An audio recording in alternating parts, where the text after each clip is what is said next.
امريكا بتحارب ايران بسلاح ايراني. تخيل ان ايران ابتكرت سلاح باقل من 50,000 دولار وامريكا تصرف مليون دولار علشان توقفه. بس هل دي المفاجأة الوحيدة؟ المفاجأة الاهم والاخطر ان امريكا سرقت سلاح ايران وبتحاربها بيه. النهارده انا جايب لك حاجة مش هتشوفها عند اي حد، ويمكن ما تصدقش اللي هقول لك عليه دلوقتي. امريكا القوة العظمى الاولى في العالم اتفضحت انها بتنسخ تكنولوجيا عسكرية. ومن مين؟ من ايران. ومن فجرها بتستخدمها في حربها على طهران. يا جبروتك يا اخي. طب انت جبت الكلام ده منين يا بهاء؟ اقول لك باعترافات الامريكان نفسهم. موقع امريكي اسمه ذا انترناشونال انترست بيقولها صراحه كده: امريكا سرقت المسيره الايرانيه شاهد ودلوقتي بتقلدها. امريكا من فتره اعلنت عن نجاحها في انتاج سرب مسيرات جديد وسميته المسيرات لوكاس. اي حد اعمى يشوف المسيره لوكاس دي ويشوف المسيره الايرانيه شاهد يقول انها هي بالظبط. دي كوبي بيست منها، والشبه هنا مش بس في الشكل، ده في كل حاجة. طب مواصفات وقدرات شاهد الإيرانية دي إيه؟ المسيرة اللي ظهرت في 2020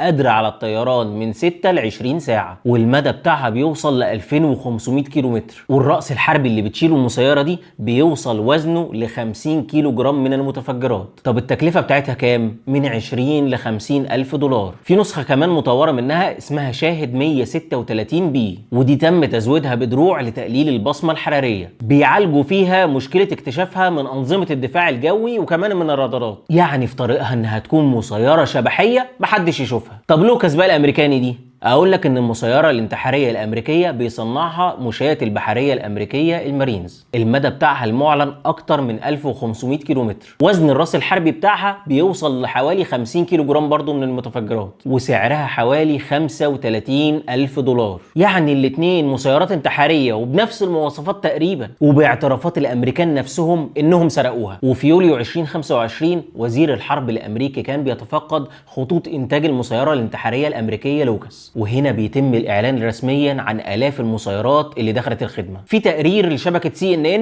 لازم اقول لك عليه، مكتوب فيه ان مسؤول دفاعي امريكي كبير رفض ذكر اسمه اقر بالبلدي كده ان امريكا كانت غلطانه علشان مركزه انها تنتج اسلحه كبيره وضخمه، وقال ان ده هيخلي قواتنا في وضع صعب قدام انظمه رخيصه زي المسيرات الإيرانية، وفرح وقال إن إحنا دلوقتي غيرنا المعادلة. طب أمريكا بقى سرقت إزاي المسيرة دي من إيران؟ أقول لك إن المسؤول الدفاعي الأمريكي اللي اعترف في نفس التقرير بتاع CNN إن شاهد الإيرانية أمريكا استولت عليها من كام سنة، وكانت المسيرة وقتها متضررة جدا، يعني وارد يكون جاية من أوكرانيا مثلا. على فكرة ايران بعتت مسيرات شاهد دي لروسيا علشان تساعدها في حربها هناك، فوارد جدا ان مسيره تكون اتصابت واوكرانيا تحفظت عليها وبعد كده امريكا خدتها. وبيكمل المسؤول الامريكي وبيقول ان اول ما مسكوا المسيره الايرانيه وجات امريكا استلمها مجموعه من الشركات الامريكيه واشتغلوا مع بعض على حاجه اسمها الهندسه العكسيه. الهندسه العكسيه دي يا صديقي ده مصطلح لما يبقى عندك سلاح زي ده